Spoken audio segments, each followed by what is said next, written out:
Evening. Oh, good evening. Kumusta? Okay naman. Kumusta abroad? Hmm, ito, nagbubumbahan. Bumbahan dito Tagal na sa kayo sa amin. abroad? Matagal na kayo dyan sa abroad? Medyo matagal-tagal na rin, sir. Hmm. Galing din ako ng Kuwait last 2019. Mhm. Ilan nag hindi ka na bumalik do'n sa Kuwait? Inabot ng pandemic. Oo nga, eh. Hirap 'pag ano no'n. Oo. Ako rin sa ano no'n, galing sa Pilipinas, pero hindi na kami natuloy Taga saan kayo sa Pilipinas? sa Pangasinan, sir. Mga Tarem. Pangasinan. Oo. Oh, saan ka na po? Ah, Pangasinan. Magkalapit lang kayo, Pampanga, probinsya ko. saan? Pampanga. Saan ang probinsya niyo, sir? Pampanga. Sa Pampanga. Okey. Hmm. Mhm. Ilang taon Pero na saan kayo? ka ngayon? Nandito Ako, na ako, nakatira na ako. Dito na ako sa Quezon City, 1980s pa. okey. Sa 61 na. 61 ko na, sir. Di Mag-62 pension sa na. September. Ikaw? 59 na ako. Mag-60 na rin ako sa next year. Okey. Puwedeng mamaya na tayo mag-usap. Tinatawag ako ng amo ko. Sabihin kay DJ. Sige Sir lang. DJ, tinatawag ako ng amo ko, saglit lang ha. Tawag ulit. Ano po ma'am? DJ, Tinatawag po kayo? saglit lang. 61 na ito si madam, nasa Lebanon pa, no? Tingnan natin ngayon yung alamin natin, no? O anong rason ba't hanggang ngayon nasa abroad pa siya? Kasi may kilala ho ako, 24 years old pa lang, nag-abroad na eh. Tapos 65 nasa abroad pa hanggang ngayon. Kasi nagpaaral ang mga anak niya. Hanggang sa pati na mga apo. Tapos natuyot na. Natuyot na.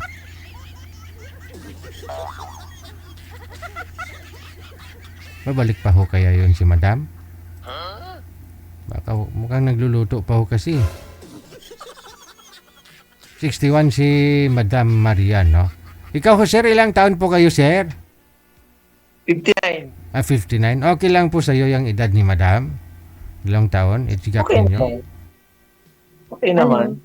Yan, bumalik. Bumalik na. Ma'am, anong rason, ma'am? Ba't ho 61 nasa Lebanon pa ho kayo? Dito pa sir, ang oras namin, 3:30 ng hapon. Opo. So, anong rason, ma'am? Ba't ho tuloy-tuloy pa rin? Nag-abroad pa rin ho kayo? 61 ka na? Habang kaya pa naman sir, trabaho. Hirap din ang buhay sa Pilipinas. May pinapaaral pa ho ba kayo? Wala na, tapos na sir. 3 ang anak ko. May asawa na ng 2, yung isa tapos ng kurso niya rin. Times that.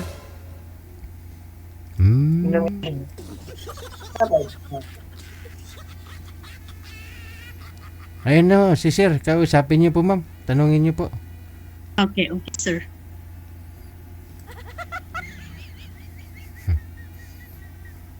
Amo niya dumaan. Mga amo ko kasi. Sabi nila. Buti sa tuwan ka na nandun ka ba? Malakas ka sa amo mo. Malakas ka sa amo mo. Kasi 61 ka na eh. Oo. Marunong pa naman magtrabaho. Kaya nga, pag gusto ka ng amo, walang age limit yan. Pero 60 lang kasi ang mga skilled kagaya natin, mga 60 lang. Pero pag gusto ko ng amo, dyan ka pa rin. Oo. Oo, tagal ko na rin dito sa nila kasi alam nila ang trabaho ko ba. Ah, Ikaw, anong mo dyan sa Pilipinas? ano, Anong trabaho? trabaho? Anong hanap buhay natin? Anong, Ako? ah, Taga-deliver ng tubig.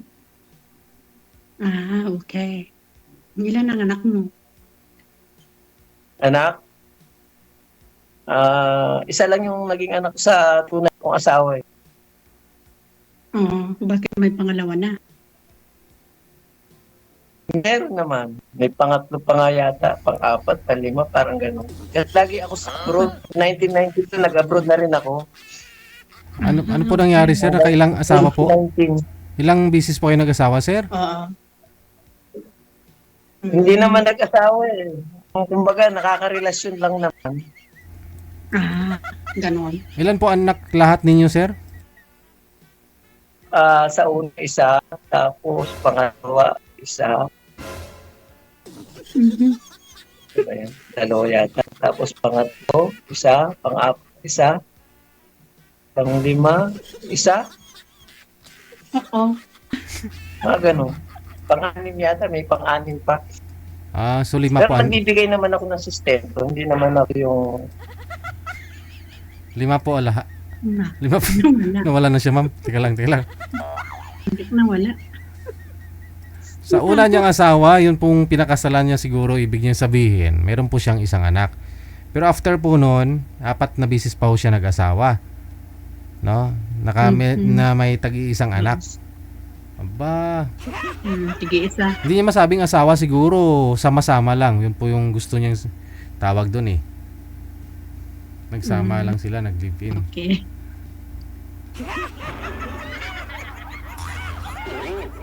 Ay, hindi na bumalik si sir. Mabanyo po muna, ma'am. Tatawagan po natin ulit na. Sige, sir. Hmm. Okay. Sir, thank you.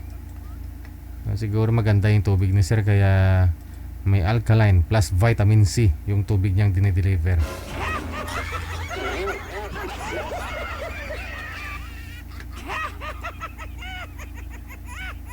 Kaya naka-5, no? Ayun, ma'am. Okay. So ibig sabihin pang-anim na po talaga kayo nito, ma'am, no? Pang-anim na ho kayo.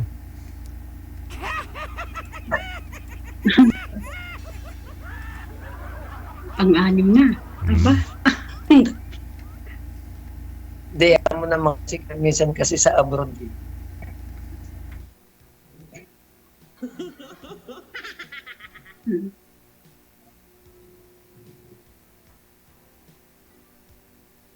Magtanong ka man, bakit dumami? Ayaw magtanong. Di na pagtanitan mo, ma. Sabi ko, magtanong ka. Ikaw. Di wala kang Ikaw, kinakasama isa lang- ngayon, sir. Wala. Nasaan yung mga anak mo sa kanila, yung mga asawa mo?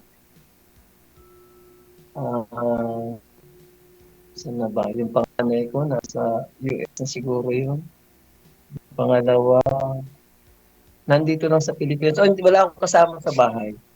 Pero pumupunta sila, ganun. Puntahan ako, pumupasyon sa kanila, in-invite nila ako, kaya lang minsan di ako nakakapunta. Okay naman. Ilang taon ka na pala, sir? 59? Panganay. So, panganay ako ng 2 taon. tatlong taon. Kung ako 67 ako.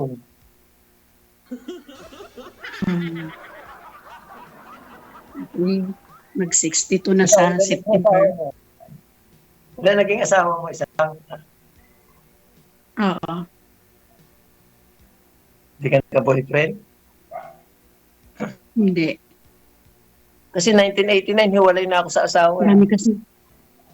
Dami kasi mga sinungaling, walang walang totoo. Kaya, Ako, kaya sinubukan ko dito tumali kay Sir Reggie ba? Baka sakali. sa abroad, maraming sinungaling. Abroad, Dyan sa inyo, ma'am, dyan sa Lebanon, hindi po kayo nakahanap. meron yan sa abroad. Ay, wala. Wala. Wala. Wala dyan. Wala, sir. Nagkaanak ako sa sa Saudi, Riyadh dati. 1996, Pilipina. Pilipina, oo. Kaya nasaan siya? lang, Doon. hindi, nakilala ko siya noon kasi naghiwalay kami nung asawa ko 1989. Humiwalay pala ako sa asawa ko 1989. Nag-abroad ako 1992. Nakilala ko yung babae 1994 siguro, 93. Tapos nagkaroon kami ng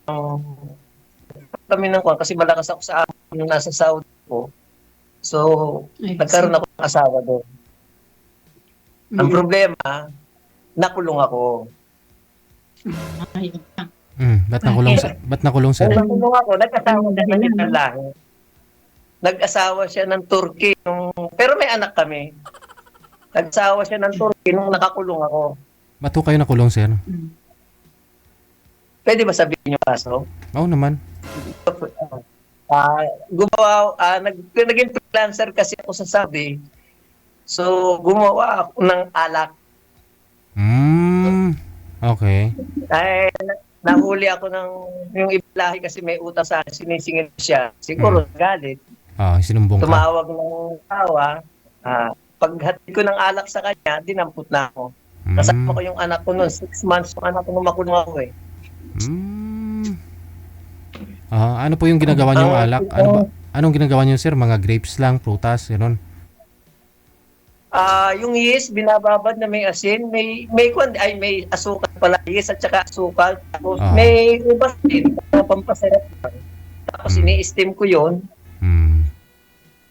Yung binibenta ko. Alak. Nasintensyahan ako ng 2 years and a half, tapos 280 lasses. Tapos So, pinadeport. kumbaga, naparulan ako nung 6 months na ako nakulong, pero yung 280 classes, napalo lahat sa akin yun. After naman nung makauwi na ako, 1997, nag-apply ako uli na Saudi. Sabi nung asawa ko, hindi na daw ako makakabalik, pero nakabalik ako. Tapos kinuha ko yung anak ko, umuwi ako uli, tapos nag-Dubai na lang ako. Nakuha ko yung bata, kinuha ko talaga, hindi ako pumayag, kasi nag-asawa siya eh. Nakuha ko yung anak ko. Buti na iuwi mo yung bata, no? May mga papel. Meron sir. At saka yung mga naging amo kasi, may mga naman ba, may mga tungkulin, kaya nalapitan ko.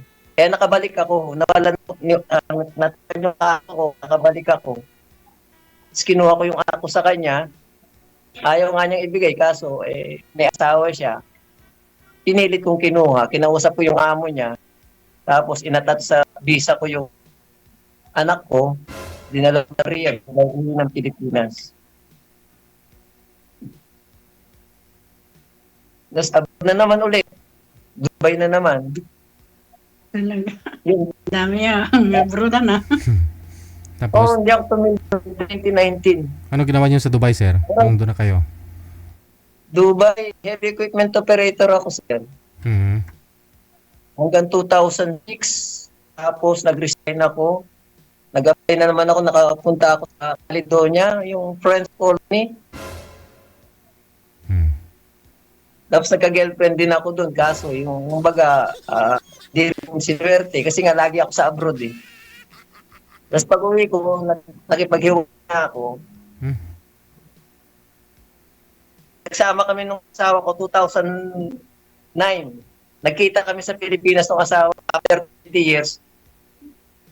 Nag-Dubai pala ako ulit. Bumalik ako ng Dubai 2009. Nung Undoy, nandun ako 2009. Tapos pinauwi ako nung asawa ko original. Magsasama kami uli. So pumayag ako kasi kinausap niya yung ate ko sa Dubai na okay daw. Sige, pumayag ako, umuwi dito sa Pilipinas. Nagsama kami ng 1 year, 2010 Humiwalay na naman ako sa kanya. Medyo may pera na kasi siya eh. Kumbaga, hindi na okay yung namin, iba na yung ugali niya kaysa doon sa dati. Kumbaga, nung una, mabait siya, wala kang masabi sa ugali niya. Kumbaga, naghiwalay lang kami noon dahil sa hindi ko gusto ng pamilya ba. Parang, kasi tricycle driver ako noon eh.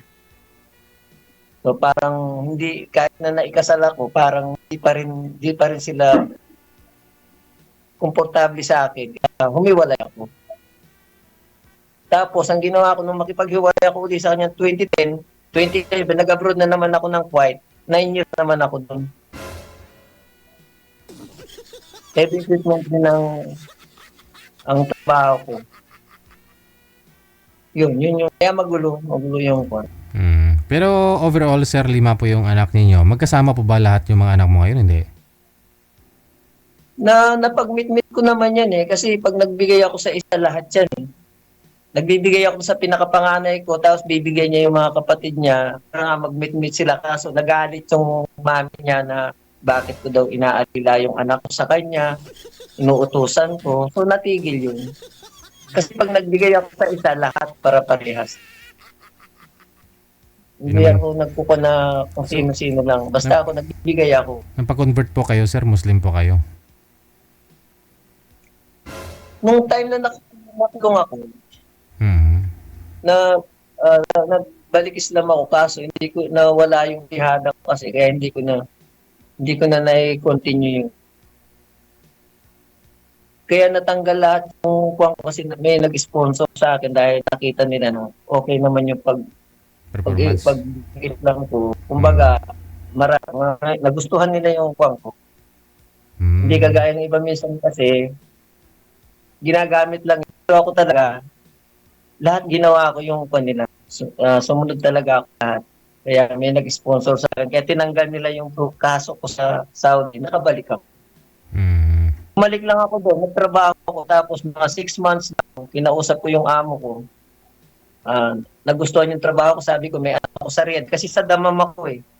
So malayo yung Riyadh. Hindi ka pwede pumunta ng Riyadh. Wala kang waraga ng amo. Hindi ka gaya ngayon pwede na. Noon kasi, mga 1990s, pag pupunta ng Riyadh o Jeddah, kailangan may waraga ka ng amo mo. So yung amo ko kasi nagustuhan din ako, yung sa trabaho, ganun. So yung sinabi ko na may anak ako sa Riyadh, bigyan niya ako ng 15 days para makuha ko yung anak. Ganun. Tapos, nung inuwi ko na, nasasandaman na kami ng anak ko, gusto na, pinauwi ng amo ko yung anak ko sa Pilipinas. Ang problema, hindi na ako nakabalik. Kasi wala rin mag-aalaga sa kanya. Kasi baka kunin siya ng pamilya nung naging asawa ko dahil alam nila yung lugar ko eh. Tinatago-tago ko yung bata. Yun.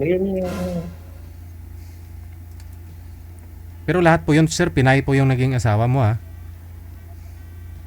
Oo. Pinay, okay. Hindi naman. Sa Dubai, nag-open ako ng Turkey National. Mabuti hindi po kayo nagkaanak. Hindi. Kasi medyo chubby siya eh. So, ewan ko. At saka hindi niya alam kasi na kasal ako. Yung nagpakilala kasi sa akin sa kanya, hindi niya sinabing kasal ako, kaya subo na ako. Kaya nag-resign nga ako sa Dubai. Kasi parang iba na yung kwan sa akin. Gusto niya uwi ng Pilipinas, papakasal ka. Kasal na ako. Yung katulong niya kasi ang nagpakilala sa akin. Ang problema, ang pakilala niya, wala ako asawa. So, natubo ako sa ganun. Kaya pinanindigan ko na lang. Kaya ginawa ko medyo nag-resign na lang ako sa Dubai. Para makalayo doon, makaalis doon.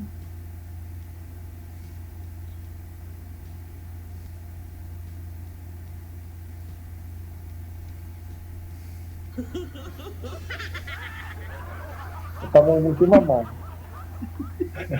Dami. Isipin niyo, Diyos me. 20 years na magkahiwalay ng original kong asawa, bumalik siya sa akin, nakipagbalikan siya. Kasi daw wala siyang sa 20 years niya, may mga naging karelasyon naman siya, iba daw yung ugali ko sa mga karelasyon niya. Ang problema nga, nagkaroon na siya ng pera kasi negosyante na siya eh. Ginawa niya akong executive advisor niya sa negosyo niya. So, hindi ko masyadong yung ugali kasi nag-iba eh. Iba pala yung nagkapera ng malaki yung tao. Parang iba na yung kanya. So, sinisisi niya ako. Ba't daw ang dami kong anak? Siyempre, sabi ko sa kanya, eh, hiwalay naman tayo kung mangyari yun eh. 1989 kami naghiwalay, nagkaanak ako 1991 na. So, 2 years na kaming hiwalay bago ako nagkaanak. So, tinanggap niya yung, alam naman niya na marami akong anak, pero tinanggap niya ako. Ang problema, minsan, pagka mainit ang ulo niya, nasusumbat niya. So, yun ang ayaw na ayaw ko, yung susumbatan mo ko. Kasi tinanggap mo ko, alam mo naman, di ko naman nilihim sa kanya. Nakikita naman niya. Kasi pagtabi lang kami halos dito ng bahay. Mimit kami niya. So, yun ang ayaw ko. Minsan, sabihin ko sa kanya, nangihingi ng pera yung anak ko.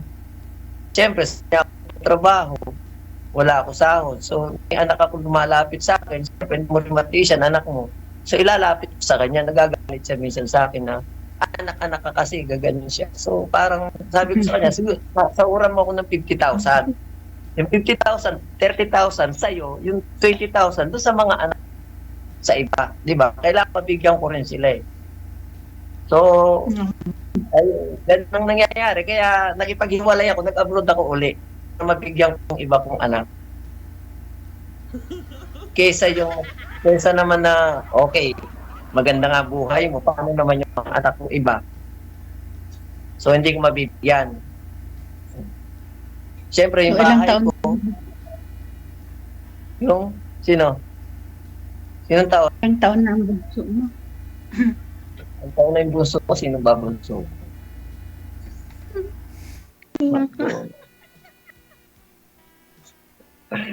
Hirap kasi magsalita. Bunso ko, anong gusto mo? Bunso. 1990, 19 pinanganak eh. Ang taon na ba yun? 1996.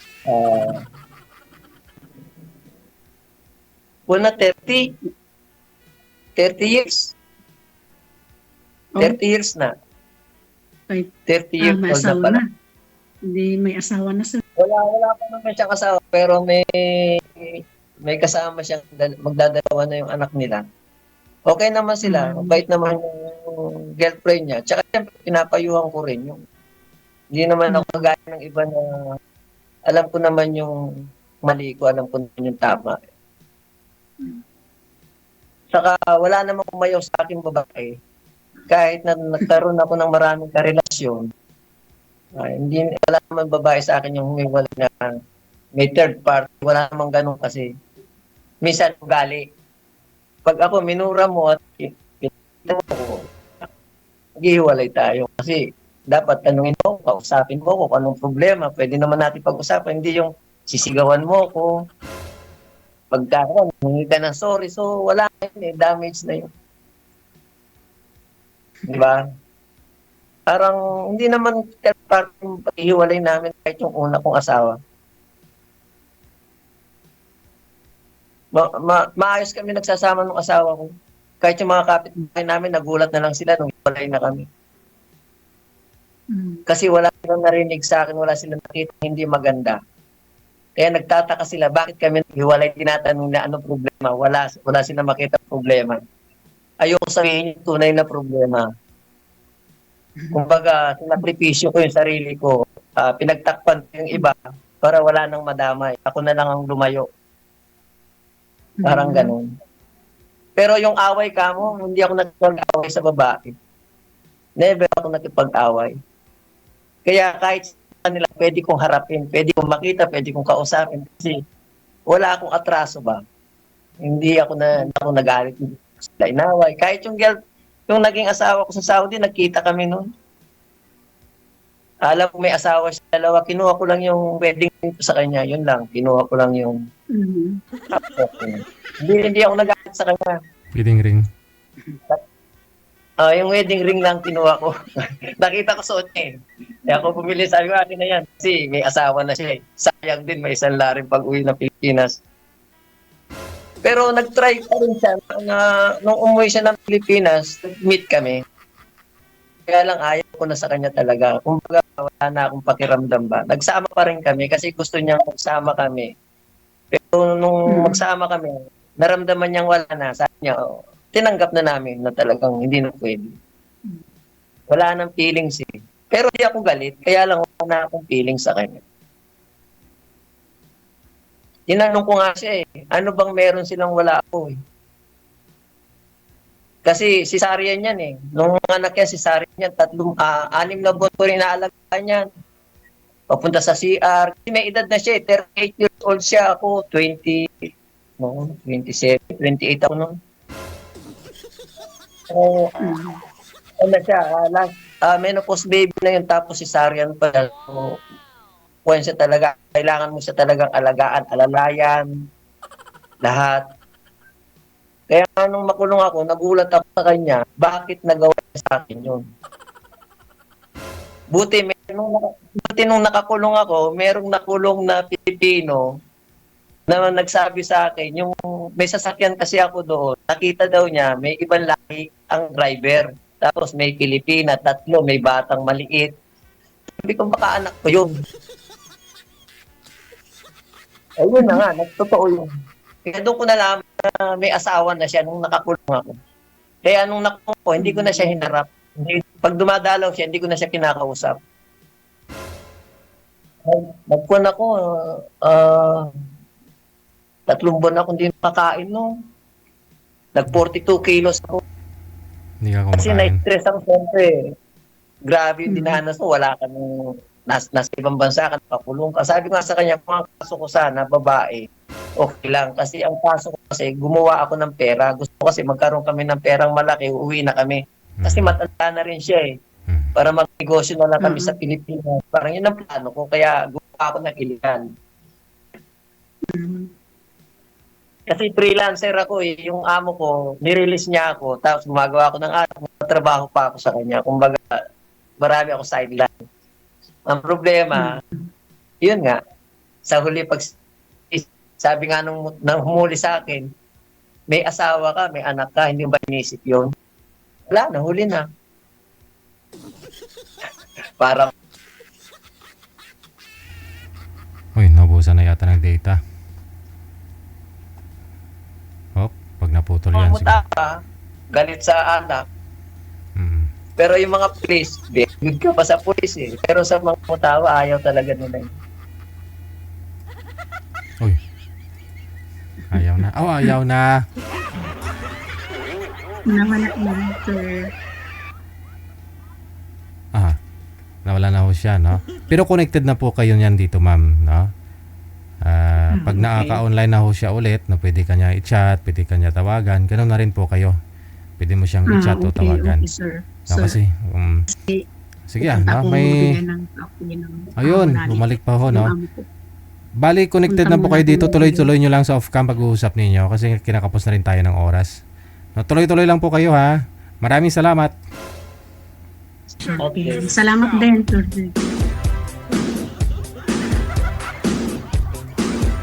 Grabe ang kwento ni Sir, no?